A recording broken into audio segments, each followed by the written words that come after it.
Morning, everybody.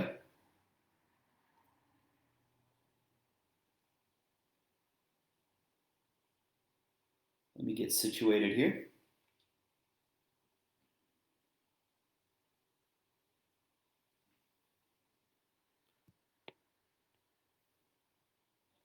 Okay,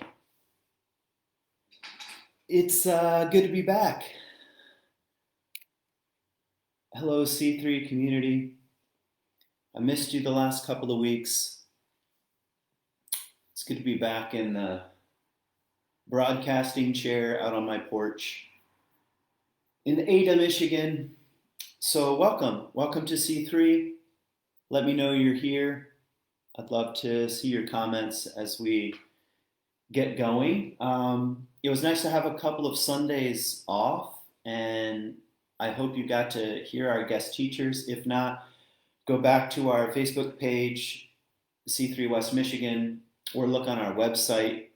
Amazing guests, and we'll continue to invite really interesting people to help speak into these times and into our communities. So don't miss our guests, especially as we progress in the fall. So a couple of housekeeping details for the C3 community.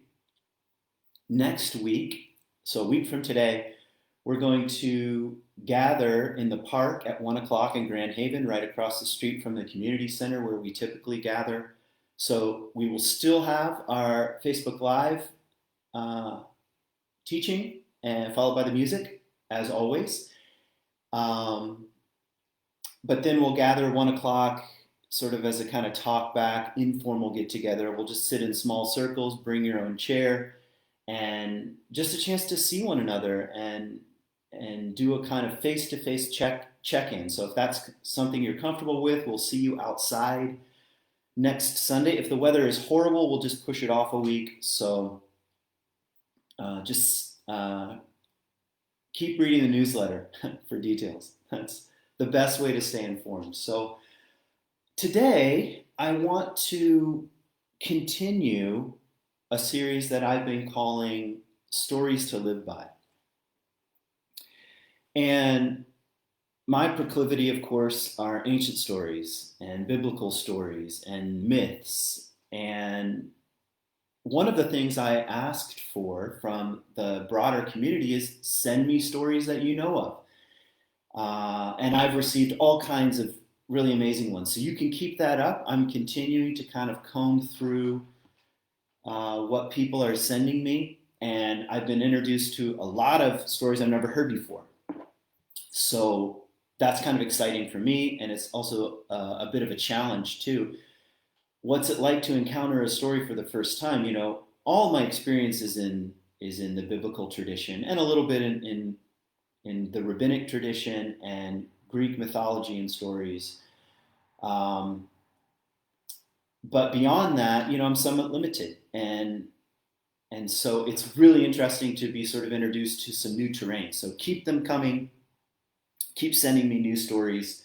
I find them inspiring. So um, maybe by way of introduction, let me say that let me ask a kind of question, like sort of a broader cultural question for a second. And it's one that I don't intend to answer, but I think it's worth asking. And the question is something like, what kind of story are we living in? What kind of story are we living in? And what I mean by that is, what kind of cultural story are we living in? What kind of global story are we living in? What kind of climate story are we living in? What kind of political story are we living in? And I'm asking because facts alone aren't enough. Now, I'm a fan of facts, I'm a fan of science, but facts alone need a context.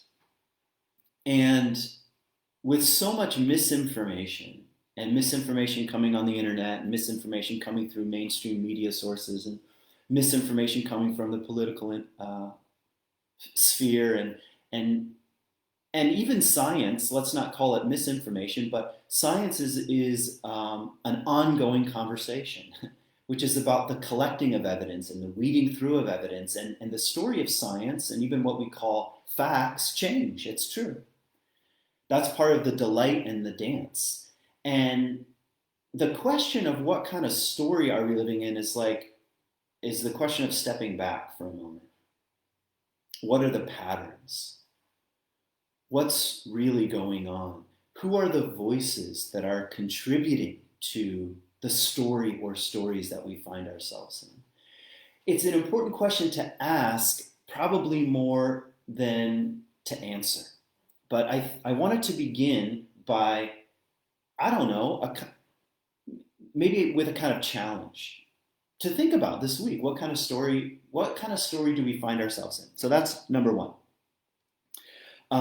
The second question is why I'm doing this series. And that is, what kind of stories, and I typically mean ancient ones, but they don't have to be, what kind of stories speak into the era or age or cultural moment that we find ourselves in? What kind of stories speak into them? What kind of wisdom stories speak into them? So those are things that are kind of hovering in the background of why I'm doing a series called Stories to Live By. So I want you to, I guess, kind of file those away. And another sort of plug for stories in general, why I'm interested in them is because I suppose I'm seeking after something. I'm seeking after the truth as best we can. I think that's the way to say it. Seeking after the truth the best we can. And human beings are story-making, story-creating beings. From the cave paintings in France down to your kindergartner who makes a story in class, creates a little comic strip of a story. We are story-making creatures because we're meaning-seeking creatures. We're seeking after what's true, what's really true about the world, about nature, about human beings, about our neighbors, about the cosmos. We're truth-seeking beings. And stories and the repetition of stories and the listening of stories helps us stay in what I call the great conversation. And I think now more than ever, we need ways to stay connected to the great conversation. And you might have your own way of defining what is meant by the great conversation, but a single tweet is not enough. Now, I'm not against Twitter, of course. There is a kind of conversation that's happening there, and I think a pretty interesting one. But just in an age of sound bites, that's what I'm saying. In the age of sound bites, what about the larger story? That's what I'm asking. What about the larger story? And how do we stay connected to the great conversation? So today, without further ado, I want to tell you the story I want to talk about. It's called The Raven Steals the Light. It's a story, it's an indigenous story, and I think it's a very interesting time to turn to indigenous stories from the Pacific Northwest. And it's in a book called The Raven Steals the Light by Bill Reed and Robert Bringhurst, if you want to know. And thank you, Valerie, for sending me this story. I've never heard this story before, ever. The Raven Steals the Light. I've heard other Raven stories, but not this particular one. I'm not that familiar with the indigenous people of the Pacific Northwest.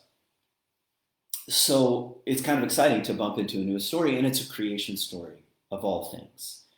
And so even before I read it, what I'm going to do in the next couple minutes is I'm going to read the whole story. It's not very long, but I want to read it as is in the translation because I think just hearing it without a lot of commentary is important. And then I'll go back and try to ask a few questions about the patterns and the characters and the larger cultural questions that I think emerge around this story.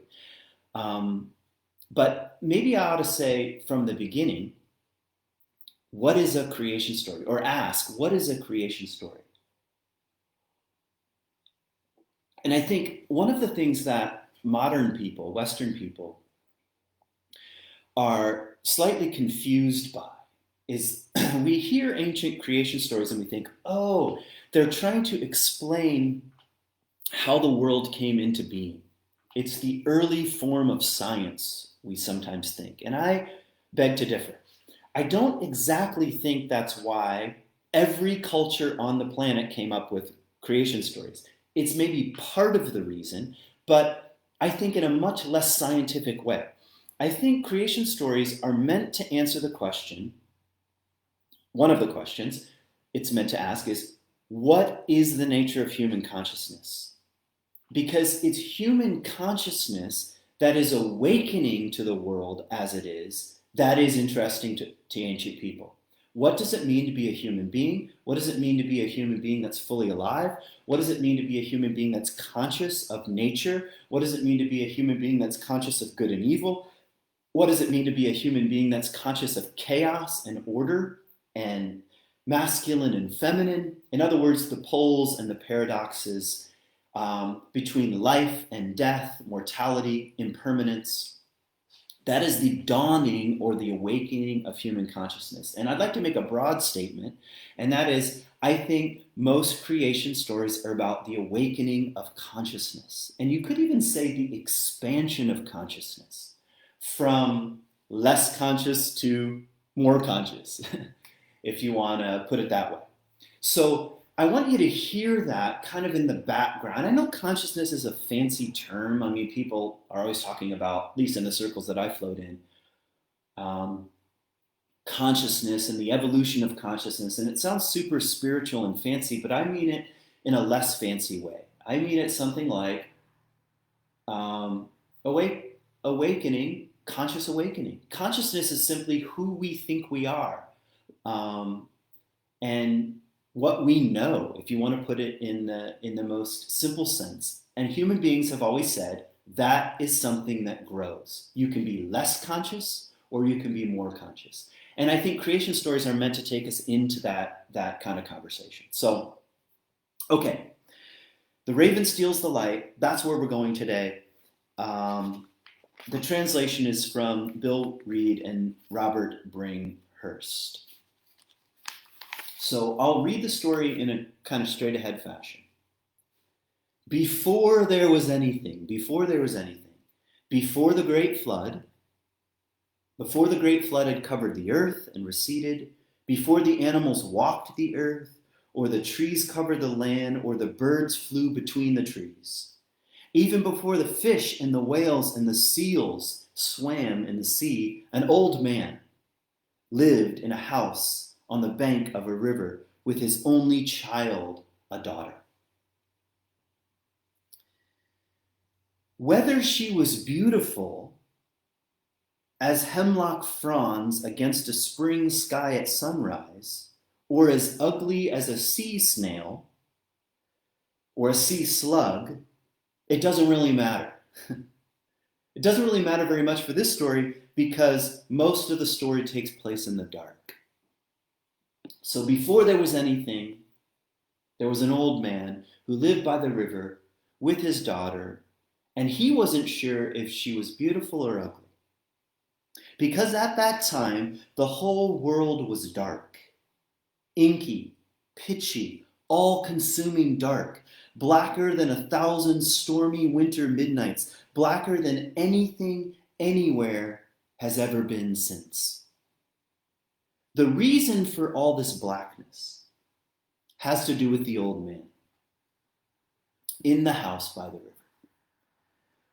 See, in the house by the river, the old man had a box, which contained a box, which contained a box, which contained an infinite number of boxes, each nestled in a box slightly larger than itself, until finally there was a box so small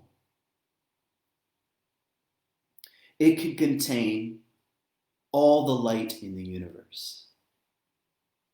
So inside the house was a box, and in that box was a box, and in that box was a box, until there was a box so small it could contain all the light of the universe. Are you with me so far? The raven who of course existed at the time, because he had always existed, and always would, was somewhat less than satisfied with the state of affairs, since it led to an awful lot of blundering around and bumping into things. It slowed him down a good deal in pursuit of food and other fleshly pleasures, and in his constant effort to interfere and to change things. This is the nature of the raven in these Pacific Northwest stories. He's a trickster being. Sorry, no commentary. Eventually, his bumbling around in the dark took him close to the home of the old man. He first heard a little sing-song voice muttering away. Then he followed the voice. And soon he came to the wall of the house. And there, placing his ear against the planking, he could just make out the words, "I have a box. And inside the box is another box. And inside that box is another box. And in that small box is the light of the world. And it is all mine, and I'll never give it to anyone, not even to my daughter, because who knows, she may be as homely as a sea slug, and neither she nor I would like to know that." It only took an instant for the raven to decide to steal the light. But it took him a lot longer to figure out ways to invent doing so. First, he had to find a door into the house, but no matter how many times he circled it or how carefully he felt the planking, it remained as a smooth, unbroken barrier. Sometimes he heard either the old man or his daughter leaving the house to get water for some other reason, but they always departed from the side of the house opposite to him. And when he ran around to the other side of the wall, it seemed as unbroken as ever. Finally, the raven retired a little way upstream and thought how he could enter the house. And as he did so, he began to think more and more of the young girl who lived there. And thinking of her began to stir more than just the raven's imagination. It's probably that she looks like a sea slug, he thought to himself. But on the other hand, maybe she's as beautiful as the fronds of a hemlock. If only there were light enough to make her out. And in that idle speculation, he found the solution to his problem. He waited until the young woman, whose footsteps he could distinguish now from those of her father, to come to the river to gather water. Then he changed himself into a single hemlock needle and dropped himself into the river and floated just in time to be caught in the basket which the girl was dipping into the river. Even in his much diminished form, the raven was able to make at least a very small magic, enough to make the girl so thirsty that she took a deep drink from the basket and in doing so swallowed the needle. The raven slithered down into her warm insides and found a soft, comfortable spot where he transformed himself once more, this time into a very small human being, and went to sleep for a long while. And as he slept, he grew. The young girl didn't have any idea what was happening to her, and of course she didn't tell her father, who noticed nothing unusual because it was so dark, until suddenly he became very aware of a new presence in the house, as the raven at last emerged triumphantly in the shape of a human boy child. He was, or would have been, if anyone could have seen him, a strange-looking boy with a long beak-like nose and a few feathers here or there. And in addition, he had the shining eyes of the raven, which would have given his face a bright, inquisitive appearance if anyone could have seen the features then. And he was noisy. He had a cry that contained all of the noises of a spoiled child and an angry raven. Yet he could sometimes speak as softly as the wind in the hemlock boughs, with an echo of that beautiful other sound like an organic bell, which is also part of every raven's speech.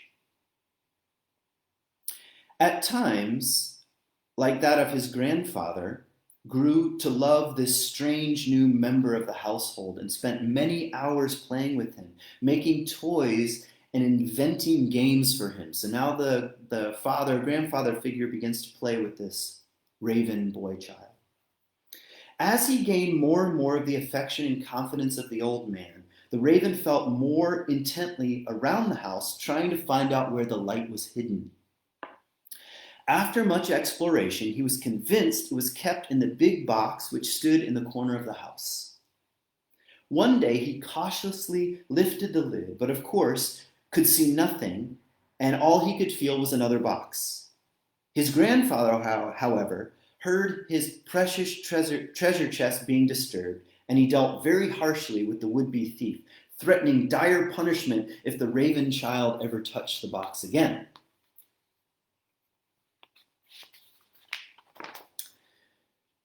This triggered a tidal wave of angry and noisy protests, followed by tender opportuning in which the raven never mentioned the light, but only pleaded for the largest box. That box, said the raven child, was the only thing he needed to make him completely happy. So he's saying, please, please give me the box. It took many days and much cajoling, but carefully balanced with well-planned tantrums. But one at a time, the boxes were removed. When only a few were left, a strange radiance, never before seen, began to infuse the darkness of the house, disclosing vague shapes in their shadows, still too dim to have definitive form. The raven child then begged in his most pitiful voice to be allowed to hold the light for just one moment. His request was instantly refused, but of course, in time, his grandfather yielded. The old man lifted the light in the form of a beautiful incandescent ball from the final box and tossed it to the grandson. He had only a glimpse of the child on whom he lavished so much love and affection, for even as the light was traveling toward him, the child changed from his human form to a huge, shining black shadow, wings spread and beak open, waiting. The raven snapped up the light in his jaws, thrust his great wings downward, and shot through the smoke hole of the house into the huge darkness of the world. The world at once was transformed. Mountains and valleys were starkly silhouetted. The river sparkled with broken reflections, and everywhere life began to stir. And from far away, another great winged shape launched itself into the air, as light struck the eyes of the eagle for the first time and showed him his target. In other words, the eagle now sees the raven. The raven flew on, rejoicing in his wonderful new possession, admiring the effect it had on the world below, reveling in the experience of being able to see where he was going instead of flying around blind, hoping for the best. He was having such a good time that he never saw the eagle until the eagle was almost upon him. And in a panic, he swerved to escape the savage, outstretched claws, and in doing so, dropped a good half of the light he was carrying. It fell to the rocky ground below and there broke into pieces. One large piece and too many small ones to count. They bounced back into the sky and remain there even today as the moon and the stars that glorify the night.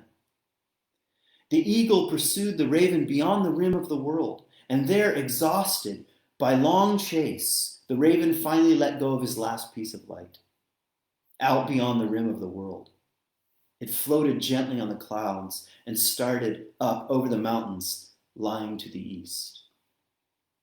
Its first rays caught the smoke hole of the house by the river where the old man sat weeping bitterly over the loss of his precious light and the treachery of his grandchild who was the raven.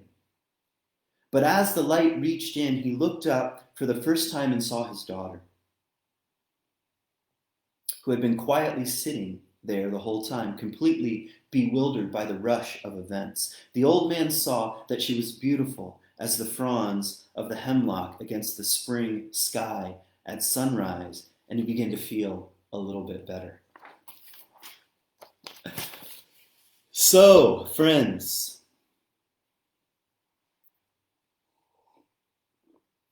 what a fascinating and interesting story.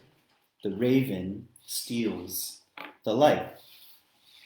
So, upon hearing a story like this the first time, you want to do a little check-in. Like, what did I hear? What resonated with me? What didn't make sense? Who are the main characters? What's happening here?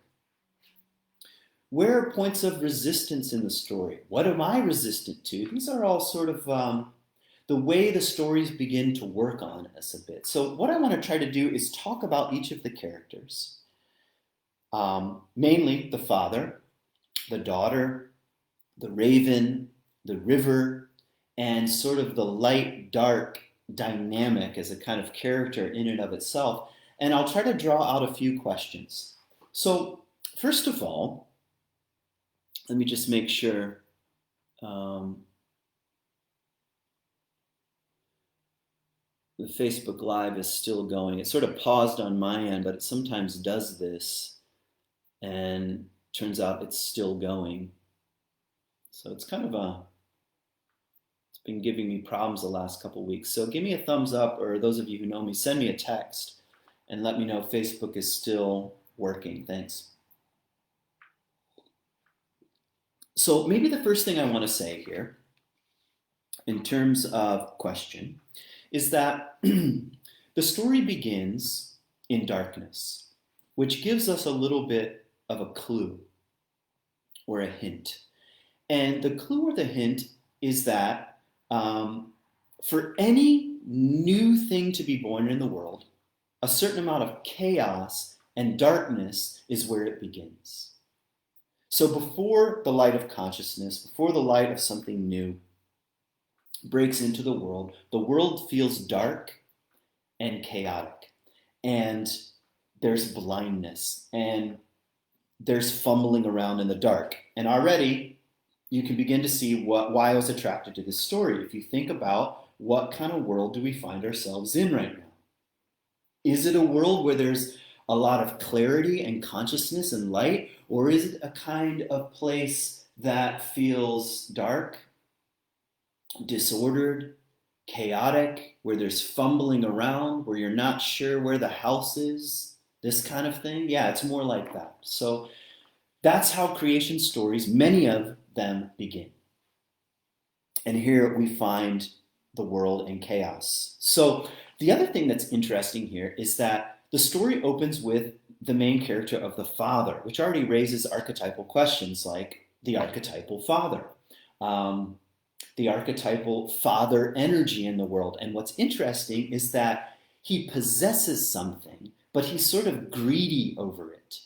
He possesses light, but he thinks the way to keep light, maybe something like consciousness, from breaking out into the world is to protect it and to put it in a box and to put it in a smaller box. It's like the Russian doll sort of thing, down and down and down and down and down, into a box so small it can contain the light of the entire universe. Which, by the way, just as an aside, when we think about the actual origins of the universe, it's not too dissimilar to this myth in terms of the compressed light of the universe. So it's just like kind of an interesting parallel.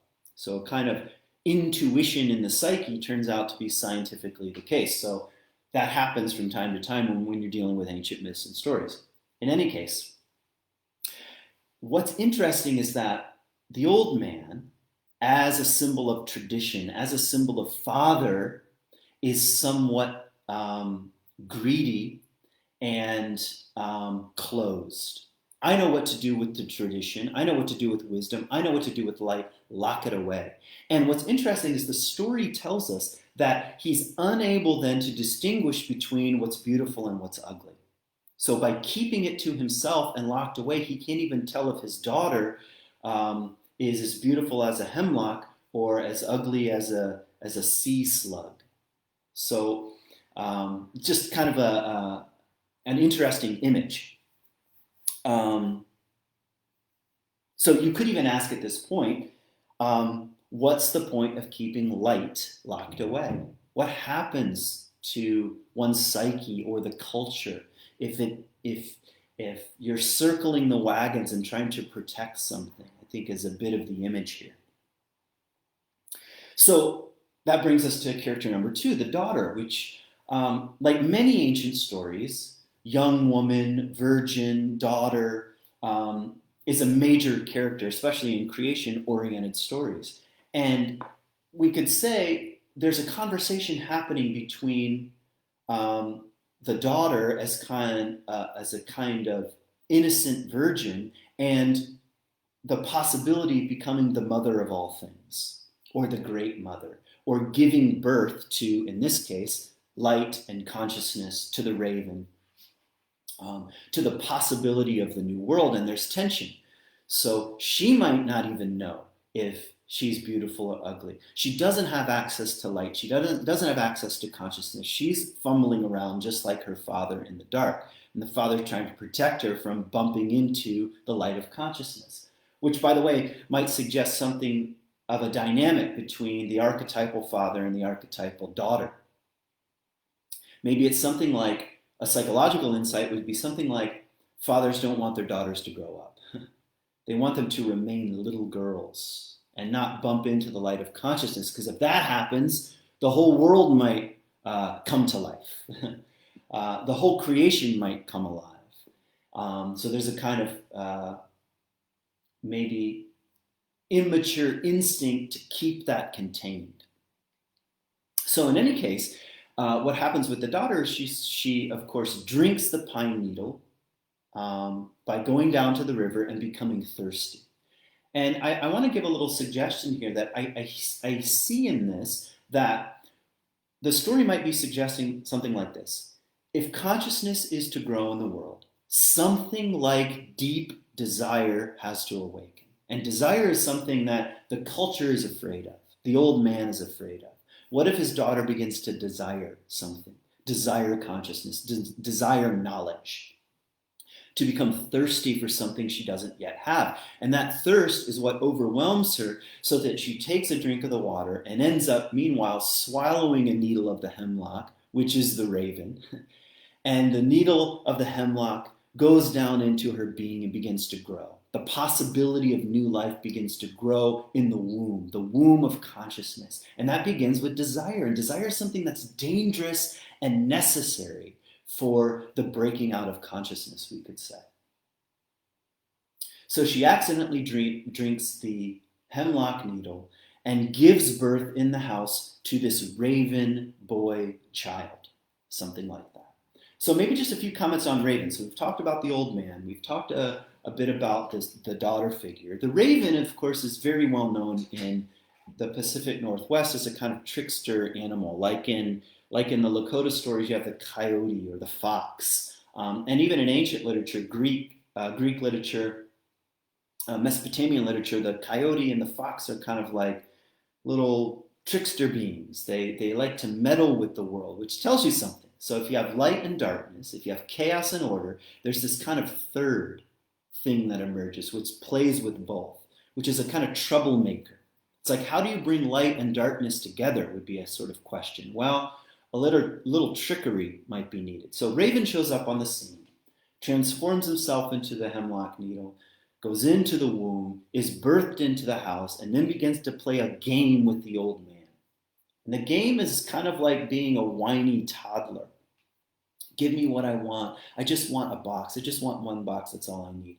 And that kind of pressure, if you've ever been around a toddler, you know what I'm talking about. Like, you just get tired of fighting, and at a certain point you're like, fine, have what you want. And that's what's going on until finally the old man relents, releases the ball of light. The raven snaps it up and flies out of the house and begins to bring light into the new world. So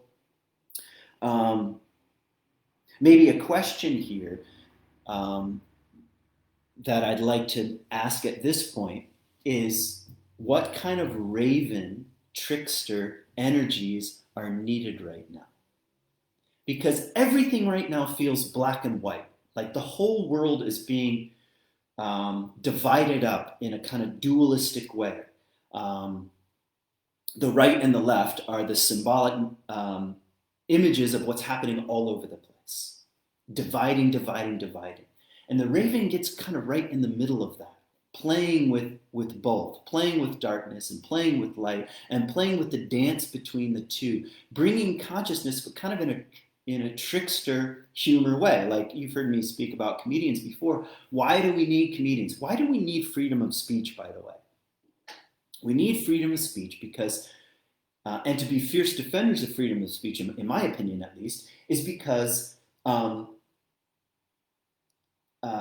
in saying the unsayable, it breaks the spell.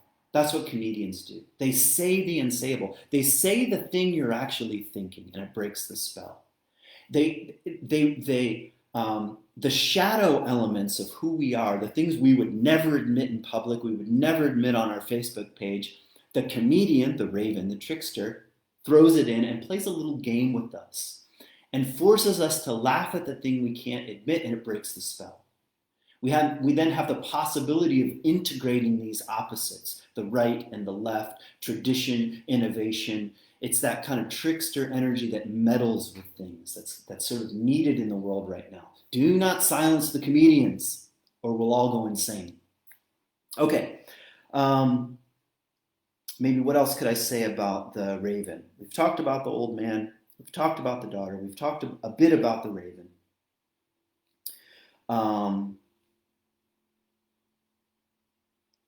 Maybe I want to say at this point,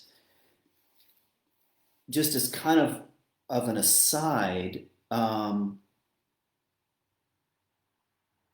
which I guess has to do with the dawning of consciousness. So if we think about the story as birthing something in the world, birthing knowledge, meaning, light, clarity, what's the process like? And I outlined a couple of things of the process so far. From the daughter's point of view, who's the mother of, the great mother who's birthing light into the world, the father makes it hard. In other words, the old ways make it hard. It's not to say there shouldn't be an old man in the story. It's not to say there shouldn't be tradition. There shouldn't be ways it's always been done. It just makes it difficult. It makes the birthing of consciousness and something new difficult and challenging. So in the birthing of soul, in the birthing of something of consciousness, know that's to be expected. The old man will resist it. The second thing I want to point out is that things begin to change when she gets thirsty, when desire begins to awaken, when the deep desires for something else begin to awaken, for the drinking of that cool, refreshing river of consciousness somewhere in the darkness, that kind of thirst. And I think that's very timely, because there's a difference between sort of cultural levels of desire, where we want some kind of new car or new piece of technology, and the deeper desires of the soul for awakening. And that can be scary to the old man. Part of us doesn't want the world to wake up, because that means we're going to have to change. Like the old man, he's going to have to change. He's going to have to face the truth of what he doesn't want to see. The question of whether his daughter is beautiful or ugly, he just doesn't want to know. He'd rather remain in ignorance than allow the light of consciousness to bring that forth. So in the birthing of something, the father makes it hard, so expect difficulty. It starts with a kind of thirst. And I think with the raven energy, something like a negotiation has to take place. A kind of dance or conversation with the old man, even with the old man in our heads, kind of the archetypal father and mother that scolds and shames, the sort of, what's the Freudian term for it? Maybe it's the superego that keeps us in line culturally. It's not that has to be dismissed. It's much more like a negotiation. And the raven gets in the middle of the negotiation. Hey, give up a little bit over here. Okay, I'll give up a little bit over here. And that's the slow evolution of the old man himself. So The story is saying something like, don't expect consciousness to come like a lightning bolt. It can look like a long, tricky negotiation process. See, are you with me so far? This is, to me, this is where things start to get really interesting.